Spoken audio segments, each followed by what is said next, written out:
we got speed, guys? Okay, I just fire away. 8 minutes, no, 7 minutes is it now? Okay. Really not too much. Well, one wouldn't necessarily expect to find Michael Douglas in the role of pot-smoking professor. How did that happen? A chance to play a different type of character than I have in the past. Many of my characters have been intense, aggressive.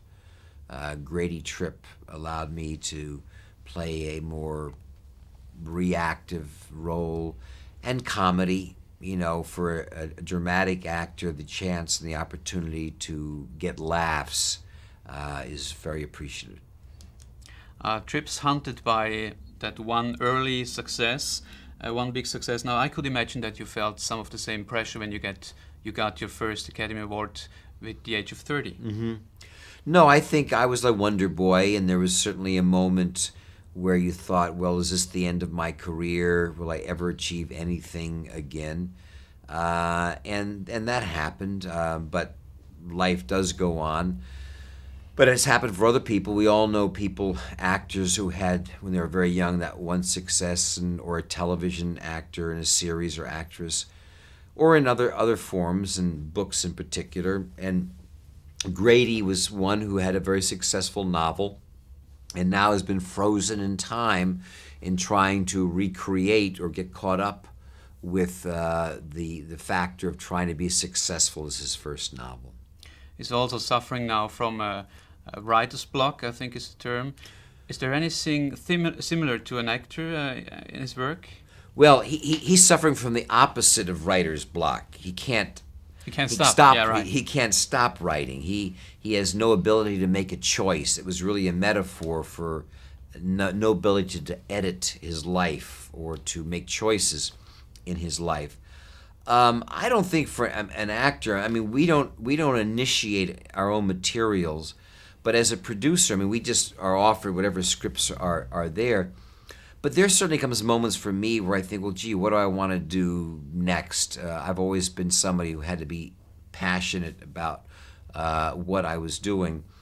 But as a producer, you know, I'm developing, like right now, I'm developing 6 or 7 scripts, and I'm having trouble. You know, none of these scripts are coming in shape, and we're going to go do another draft and another draft, but they're not coming in the shape we'd hope them to.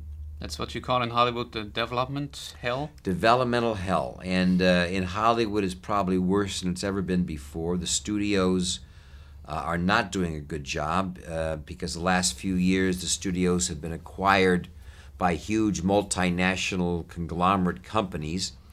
And they only are thinking about the lowest common denominator, you know, all the commerciality aspects. So the balance between art and commerce is falling out of place. Mm-hmm. For what kind of stuff do you grab as a producer when you get a script offered? It's hard to say. I'm sort of an old-fashioned structuralist, you know, from my university training in theater and my early years in theater. I like the 3-act format. So I like a strong blueprint, a strong foundation.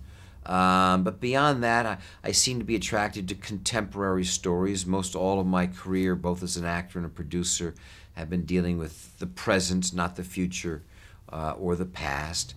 And I feel a responsibility. Movies are very expensive to make, so I feel a responsibility to waiting until something's correct. Mm. Talking about theater, lots of your fellow actors come here to London to play maybe at the Old Vic. Is that something for you, maybe, someday? I have. I mean, I originally went back to New York in the 80s to try to do some theater work, but then my acting career took off, and but I think before I did some theater, I probably want to go direct a movie. I haven't done that yet. Mm-hmm. One thing I found very interesting in the picture is the Marilyn Monroe memorabilia. Are you aware that your own movie clothes are being auctioned off, maybe hanging in some fan's closet now? Well, I do. I have a website which I use to auction off different clothes for the movies. Oh, you did? Either for charity, you know, or just to create interest. It's a non-profit, but it allows me to do my work with the United Nations in the area of disarmament.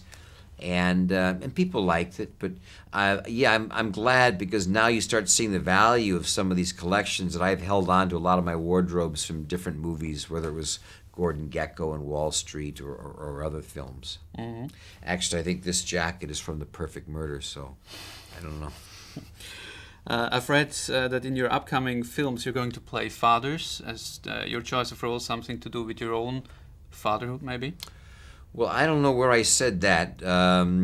My next movie, I guess, as I am a movie called Traffic, directed by Steven Soderbergh.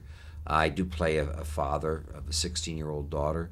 I'm happy to do that, but I like to think that I'll keep the audiences guessing. I play, I think, a pretty wide variety of different types of parts. Sometimes the villains, sometimes the good guy, sometimes Grady Tripp.